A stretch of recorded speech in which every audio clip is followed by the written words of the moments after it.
Hey everyone, this is Kevin the Apptrepreneur, and I've been griping about the Uber and Lyft rates for quite a while. I think we all have. Now, people have different opinions on the cut rates. Everyone agrees that they're too low. It just depends where you go from that point on.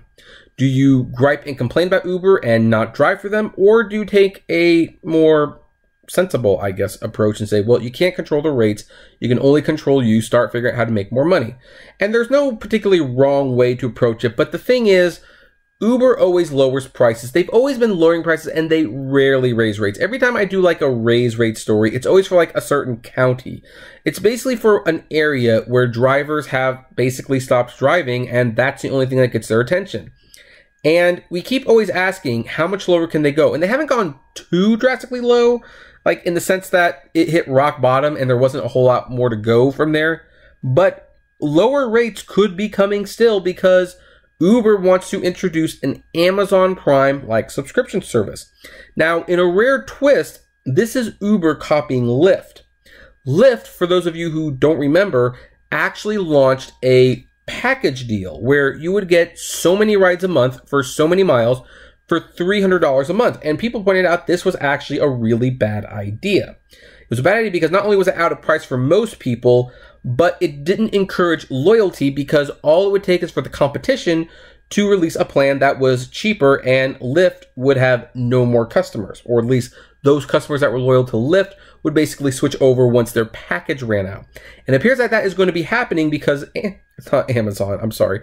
Uber is launching an Amazon Prime-like service that Lyft did for about $15. I kid you not. How much cheaper can it get?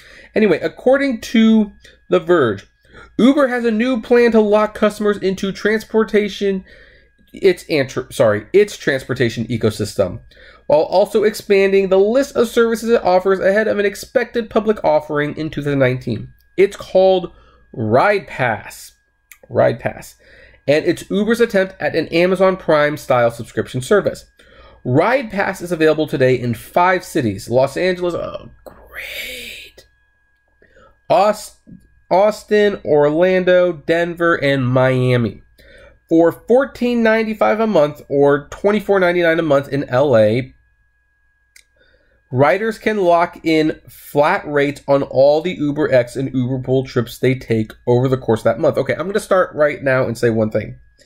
If the price is locked, of course people are going to use the UberX. Why would you willingly share the car if it costs the same? People use Uberpool for one reason, because it is cheaper than UberX. They don't like sharing the car. I don't think anyone ever likes doing that, but they will do it if they can save 50 cents. You're going to introduce a subscription service where it says, oh, Uberpool, UberX, it costs the same. They're using UberX. Just trust me on that one.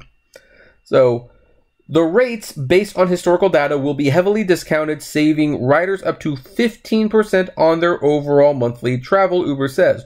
Ride Pass fares won't be subject to typical external events like weather, traffic, or surge pricing. Oh, God. Yeah. You can already see what the problems with this are. And there's no limit to the number of rides customers can take. Wow. 15. $14.99 a month. It's highlighted right there. Starting today, riders in those 5 cities can sign up through the app. Once they get rolling, Ride Pass subscribers can track their savings on every ride with real-time updates. It auto-renews, so there's no need to remember to buy a pass every month. And users can cancel anytime, but there won't be a refund if they cancel in the middle of the month. Whoop-de-doo. Quote, we're really keen to make sure this is priced to the point where people can buy the pass and not have to think too much about it, said Dan Byland, product manager at Uber. The vision for Ride Pass is it makes Uber a budgeted line item for riders. Yeah, but that's what's ruining Uber. The fact that it is a budgeted line thing. That's why you have all of these acts of violence that I'm going to be talking about, where people are throwing tacos or using racial slurs or hitting people in the back of the head with bricks. Oh yeah, I haven't forgotten about that. I am talking about it. This is why the Premiere feature, by the way, is going to be useful, because you can see in advance when I'm talking about certain topics. But anyway, So that's kind of what it looks like. This pass, you've saved $26. 13 days left is on it. Okay, it's pretty transparent. Again, if I was a customer, if I was riding, this would be very nice. Drivers will still get the same earnings based on time and distance, with Uber covering the difference. Okay, sigh of relief. For the time being, I know it doesn't say for the time being, but I'm going to assume it's for the time being. Uber will cover the difference. Now, of course, here's where the conundrum comes in. What if this is wildly successful?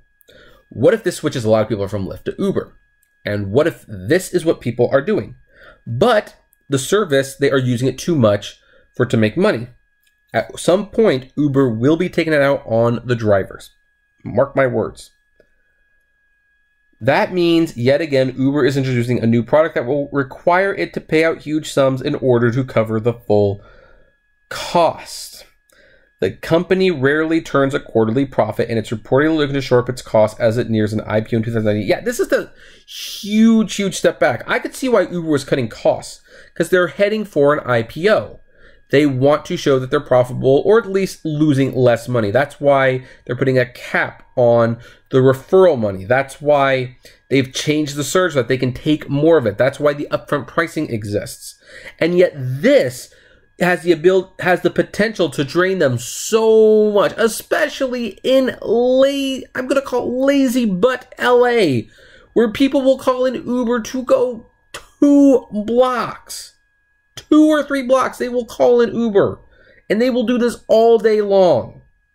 People will use this. And kind of like how people loved Movie Pass to death, they will love Ride Pass to death.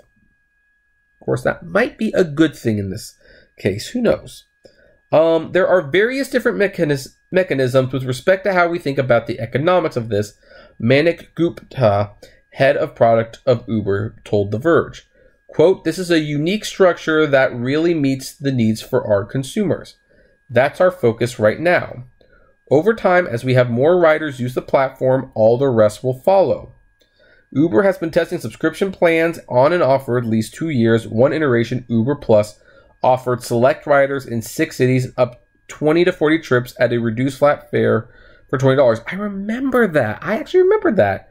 But starting a year ago, Uber began testing subscriptions in earnest, building up to the point where it was piloting the service with over 1 million riders taking tens of millions of trips in 25 cities across the country. And of course, they're still subsidizing Uber Pool, so, there's that. Uber isn't the first ride-hailing service to experiment with subscriptions. Last month, Lyft rolled out its all-access plan nationwide after several months of pilots. For $2.99 a month, all-access subscribers got 30 rides costing up to $15 each. Yeah, that plan is probably going to have to go down too if they're to compete with this. There's no reason you're going to pay $300 a month when you can pay $15. And especially since the Lyft one seems to have restrictions. I don't know, but I've not been reading about too many subscriptions on the Ride Pass yet. It's not surprising that Uber would adopt a subscription plan so soon after Lyft. The two companies tend to match each other beat for beat. See, even The Verge notices that. But it is surprising that Uber ended up with a subscription plan that looks so dissimilar to Lyft's.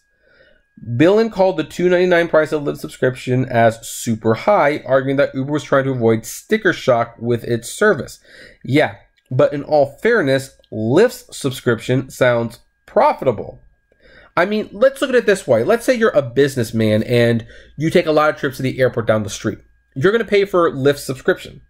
And there might be some months you're not taking as many business trips. And so, yes, you will get less use of that subscription. But the months that you do use it will make up for you in savings. And then you'll have a few months where Lyft gets a break.